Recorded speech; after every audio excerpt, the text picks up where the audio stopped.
একদল বাচ্চারা একবার অদ্ভুত ডিম খুঁজে পায়। ডিমটা খুবই জলজল করছিল, তাই সেটাকে তারা বাইরে বের করে এনে যখন ভেঙে ফেলে তখনই সেখানে তারা একটা অদ্ভুত পরিবর্তন খেয়াল করে। তারা যখন বাড়ি ফিরে আসে তখন দেখে শহরের সবকিছু থেমে গেছে, যেন এই পৃথিবীর সবকিছুই আটকে আছে শুধু তারা বাদে। অর্থাৎ সেই ডিমটা ফাটানোর মাধ্যমে তার এই মহাবিশ্বের সময়টাকে একদম স্থির করে ফেলেছে। প্রথম বাচ্চারা এই সবকিছুতে খুশি হয়ে যায়, কারণ এখন যখন খুশি তারা খেলাধুলা করতে পারবে, লেখাপড়ারও কোনো চাপ নেই, এমনকি যখন যা ইচ্ছা তারা তাই করতে পারবে। কিন্তু ধীরে ধীরে এই বিষয়টা সবার জন্য বিরক্তিকর হয়ে ওঠে। তারা এখন সবকিছু ঠিক করতে চায়, কিন্তু কোনো কিছুই এখন তাদের হাতে নেই। সব জায়গায় সবকিছু থেমে আছে, পুরো পৃথিবীটা তাদের জন্য একটা জড় পদার্থ হয়ে গেছে। এভাবেই কয়েকদিন পার হয়ে যায়। তাদের মধ্যে একটা ছেলের আবার একটা বিশেষ রোগ ছিল, যাতে করে একদিন সে অসুস্থ হয়ে পড়ে। তখন ডাক্তারের কাছে যাওয়ার পর তাদের খেয়াল হয় পুরো পৃথিবীটার সাথে ডাক্তারও নিজে ফ্রিজ হয়ে গেছে, যাতে করে অবশেষে ছেলেটা ভুগতে ভুগতে মারা যায়। যে বিষয়টা বাচ্চাদের সব থেকে বেশি কষ্ট দেয়। আর এভাবেই 6টা বছর পার হয়ে যায়। পৃথিবীর এখনো সবকিছু আগের মতোই আছে, কোনো কিছুই পরিবর্তন হয়নি। তাদের 3 বন্ধুর মধ্যে এখন শুধুমাত্র তারা 2 বন্ধুই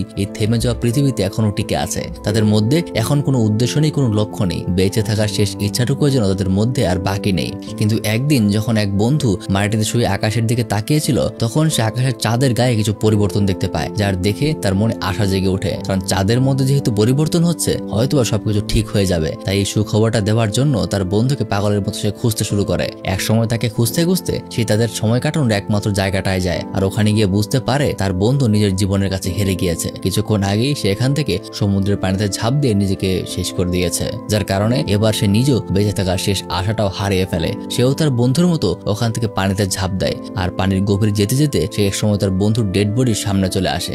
আর কিভাবে যেন অলৌকিক ভাবে ওই সময়টাতে সে সাগরের পাড়ে এসে পৌঁছায়। তখনই সেখানে জঙ্গলের মধ্যে একটা ছোট্ট মেয়ের সাথে তার দেখা হয়। আর হ্যাঁ, এই মেয়েটা অন্য কেউ নয়, এটা তারই ক্লাসমেট। মৃত্যু গল্পের শুরুতে এখানে তারা মোট 4 জন এসেছিল। আর যখন তারা ওই ডিমটাকে ফাটিয়েছিল, তখন এই মেয়েকে তারা 3 জন এই জঙ্গলেই ফেলে চলে এসেছিল। তারা মনে করেছিল হয়তো সে বাড়ি ফিরে গেছে, কিন্তু তখনও সেই জঙ্গলেই ছিল।